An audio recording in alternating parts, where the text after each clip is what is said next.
So what's up, kumusta? Ayos pa tayo dyan. So nandito tayo ngayon sa may Mega Vea Baliwag branch para sa update natin. Tingnan natin, silipin natin yung branch nila. Ano pa yung mga available na unit dito. So karamihan dito is mga Yamaha motorcycle. So iniintay lang din natin dito yung Lexi. So parating na daw next week. So babalikan natin sila dito next week para sa update, para dun sa Lexi. So, ayun, last time nakapag-vlog na rin tayo dito, yung MIUI 125. Pero pakita ko din sa inyo yung ibang kulay ng MIUI 125. So, tara ikutan na nga natin. So, ito yung una, ito yung na-vlog natin, yung green and brown na colorway ng MIUI 125. Okay, ang ganda ng combination, no? Pero maganda rin yung itsura nitong kulay white. Ayan, kakaiba yung pagka-white nito, pearl white. Tapos meron siyang kulay green or yellow green. Ayan. Pero ang ganda talaga nung ano nito, yung mugs niya. So hindi ka na magpapagawa or hindi ka na magpapapintura. Ayan na yung mugs niya. Ayan, harap at likod dyan meron tayong mugs na ganyan. Tapos yung decal, yan yung mga bago nating decals. Okay, ayan. So bumaba na rin nga po pala yung presyo natin dito from 77 is naging 75 na yung ating MIUI 125. Ayan. So, meron din tayo ritong Aerox. Ayan. Kulay, ano naman to, kulay blue. Okay. Marami din tayo ritong NMAX na V3. Ayan. So, may less tayo rito. Kita natin. Pakita ko sa inyo. May mga less sila rito. Ayan. Less 1.5. Okay. Kapag bumili kayo ng unit nito, meron pa tayong less na 1.5. Ayan. Dito rin sa ating Mio Grabis, may less na 1.5 din yan. Okay? So, ayun, halos karamihan dito is puro mga Yamaha motorcycle. Ayan. So, doon naman, meron tayong Techmax doon. Okay? Ayan, pakita ko na lang din sa inyo yung mga presyo para at least meron tayong reference katulad nung itong NMAX. Okay, tapos may Techmax din tayo ron. Okay, may Sniper din tayo rito. Ito yung old version ng MIUI. So, ang pinagkaiba lang naman talaga nila is yung decals. Ayan. So, Aerox na SP. Ayan, may SP tayo rito na Aerox. Ganda ng SP, di ba? Nice. So, yun yung SP. Kulay, ano nila, kulay blue and kulay red.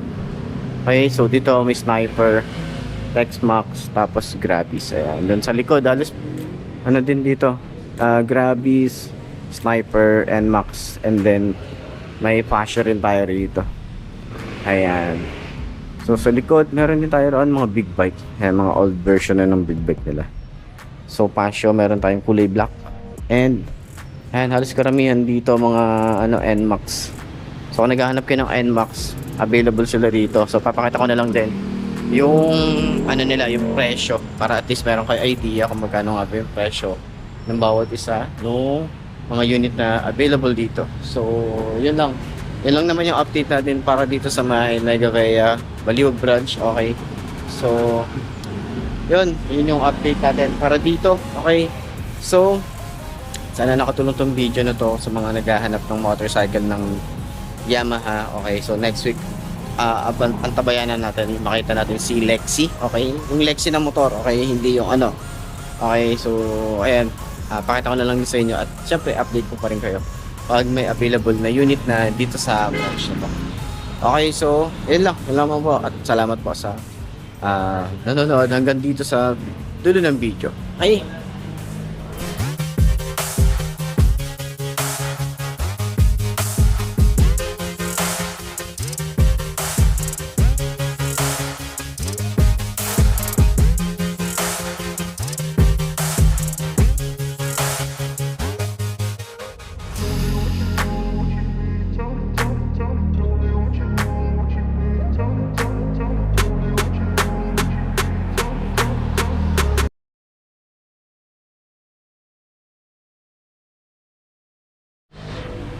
So ayun, kwento ko na lang din.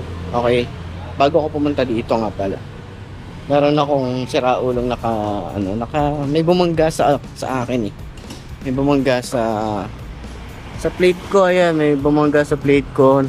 Inayos ko lang yan, nagka-tupi-tupi na. Di naman niya ako binangga dito sa likod, pero yung plate number ko is nagka-yupi-yupi. Hanggang dito yan, no. So na-yupi siya. So, yun lang. Pag may mga, ano talaga, pag may mga siraulo tayo nakakasama or nakakahalibido sa daan, talagang wala tayong laban. Okay. O kwento ko lang na lang. Kwento ko lang din naman to para at least mailabas ko lang to. Medyo ano pa ako kinakabahan pa ako kasi syempre nakakotse, tapos binangga ako ng nakakotse. Nakahinto lang din kasi ako, tapos ano siya, tinutumbok niya yung likuran ko, tapos parang pinapausad niya na ako kahit meron pang nandun sa harap. Meron pang na ano, may sasakyan pa sa harap. So kung hindi ako mabante, baka binangga niya na yung fender ko or yung likod ko. So, hindi ko alam kung sa kanya ba talaga yung kotse na yon or driver lang siya doon. Kasi wala siyang pakialam kung magasgasan man yung kotse niya. So, hindi na lang din ako nakipag-talo kasi nga, baka alam niyo na, mahirap na, baka bigla tayong kunin ni Lord, diba? So, iniisip ko din yung anak ko. Baka, alam mo na, diba? So, yun, hindi ko na lang din pinairal yung inis ko. Ang ginawa ko na lang is lumayo na lang ako, okay, tapos tumabi ako sa isang gilid, nagpakalma ako, and then tinignan ko lang din siya, yun, parang wala talaga siyang pakialam. So tingin ko hindi na natin i-judge yun kung ano nga ba siya or ano, pero yun nga, yun lang yung naging experience natin ngayong umaga na to, no? So, nag-iikot-ikot lang din kasi ako rito ngayong umaga, yun yung experience ko, kaya medyo kinakabahan pa ako. So, yun, nagpakalma lang muna ako and then go na ulit. Hinayaan ko na siya. Si Lord nang bahala sa kanya. Baka tawagin siya ni Lord. Okay? So, yun lamang po at update ko lang naman din to. So, gusto ko lang din mag-run. Yun lang. Sana na ano tayo na. May masmasan tayo at paalala ko lang din sa mga maiinit ang ulo dyan. Lalo sa pagdating sa kalsada. Iwasan po natin yan para hindi tayo kunin agad ni Lord. Okay? Okay, yun lang. Bye-bye. Ingat tayo. Okay?